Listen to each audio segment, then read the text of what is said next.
clasificación de las vacunas es, digamos que es grande. Tal vez la primera gran diferencia que hay, o los dos grandes grupos de vacunas que hay, son las vacunas que están compuestas por los microorganismos completos, ya sea virus, bacteria, parásito, en donde usted cultiva los microorganismos en gran cantidad y toma una de dos rutas: o les da muerte por métodos físicos o químicos, o hace pases sucesivos en cultivo, un pase, dos pases, tres pases, hasta cientos de pases, esperando que ese microorganismo mute, se modifique, sufra variaciones, y de tenerlo ahí, digamos que consentido, con todos los nutrientes, con la temperatura perfecta, ese microorganismo cambie y se vuelva menos peligroso, menos lo que nosotros llamamos virulento. Entonces esas son las vacunas de microorganismo completo, que pueden ser entonces de microorganismo muerto o de vacunas de microorganismo vivo atenuado.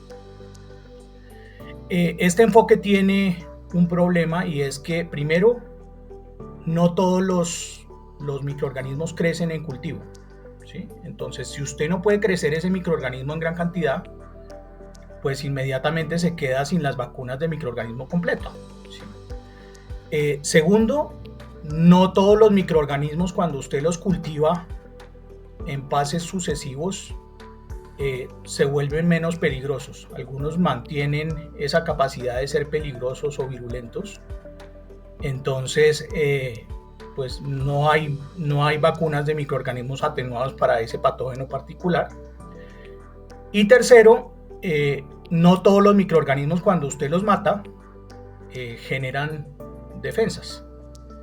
Si usted tiene la secuencia de una proteína, las proteínas están hechas por, digamos que, vagoncitos de un tren, que son 20 tipos de vagones distintos. Hay 20 aminoácidos, que es el componente básico de una proteína, diferentes, y usted las puede poner prácticamente en el orden que quiere. Usted puede tener un número casi infinito de proteínas diferentes, pero si usted se sabe el orden de los aminoácidos, usted puede pegar esos vagones químicamente.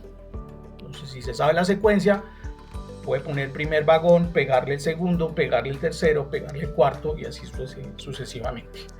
Estas vacunas químicamente sintetizadas tienen varias ventajas. Una de ellas es que son fácilmente escalables. Otra es que son baratas de producir. Y una ventaja grande es que, como no tienen un proceso biológico detrás, fíjese que aquí no estamos utilizando una bacteria, no hay ningún proceso biológico detrás, o sea, estamos haciendo solo reacciones químicas, el grado de escalabilidad y de pureza es muy alto.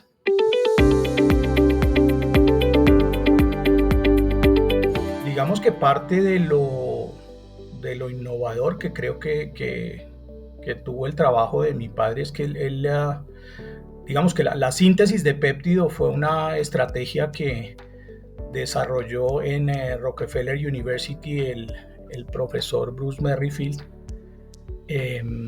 Entonces, pues él desarrolló, digamos que, la técnica, pero tal vez la genialidad que tuvo mi padre en ese sentido fue que a él se le ocurrió que se podían hacer vacunas con esos péptidos químicamente sintetizados. Entonces, digamos que eso es una estrategia que surgió aquí en Colombia y surgió en el instituto.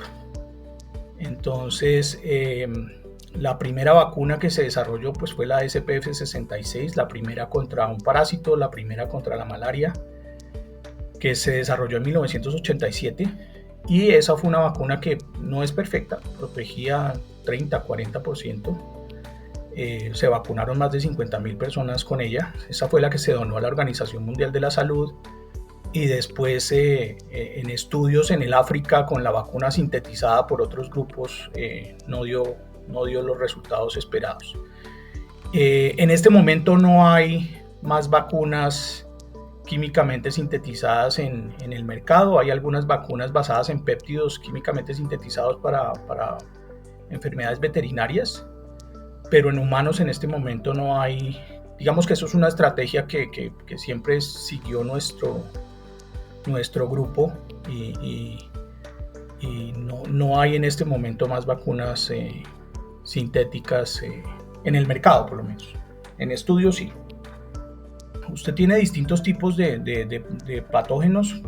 Digamos que lo más pequeñito y lo más sencillo es un virus. Un virus puede tener más o menos 10, 12 genes y hasta 12, 15 proteínas diferentes más o menos. Esto oscila en rango también, pero digamos que de ese orden. Sigue en complejidad una bacteria. Una bacteria es bastante más grande que un virus, tiene también un número mayor de genes, pero pues para que usted se haga una idea, el parásito de la malaria tiene alrededor de 5.300 a 5.600 genes diferentes. Invade células distintas, invade las células hepáticas y también invade los glóbulos rojos. En el estadio sanguíneo, esos genes codifican más o menos 1.300 proteínas diferentes. Entonces, el grado de complejidad de un parásito es cientos a miles de veces mayor que el de un virus, ¿sí? Entonces, haber arrancado a tratar de resolver el problema empezando por un parásito, pues es una tarea titánica, ¿no? Es muchísimo más complejo que un virus. Entonces, para ponerle un ejemplo, con el coronavirus, por ejemplo, sabemos que el coronavirus tiene una proteína que es la proteína Spike, que esa proteína se une al receptor en las células diana, y entonces digamos que el coronavirus invade, digámoslo así, con una de las proteínas que tiene. El parásito de la malaria invade los glóbulos rojos más o menos con 60 proteínas diferentes y se considera que puede invadir las células hepáticas con un número similar de proteínas.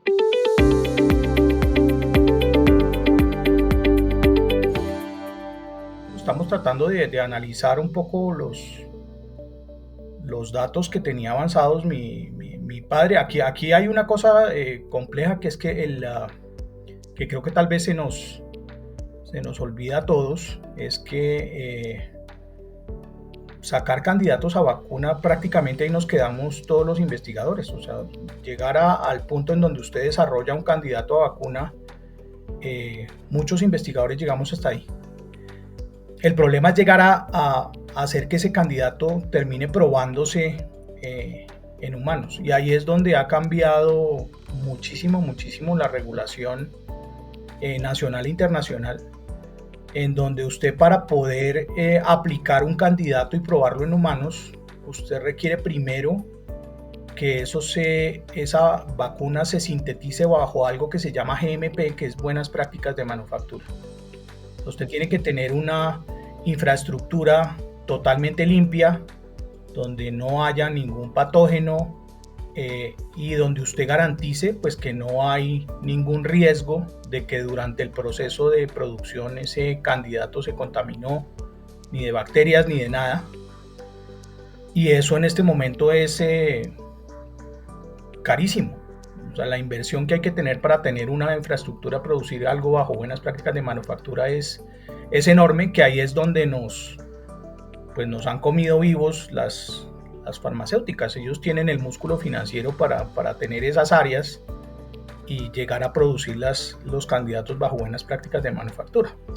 Ahí es donde pues nosotros tenemos en este momento un candidato que dejó mi padre muy avanzado, que se probó en el modelo de experimentación, da unos muy buenos resultados de protección, pero el hacer la inversión para producir eso bajo buenas prácticas de manufactura es enorme. Tendríamos que conseguir una enorme cantidad de dinero para llegar a hacer eso y terminar la idea.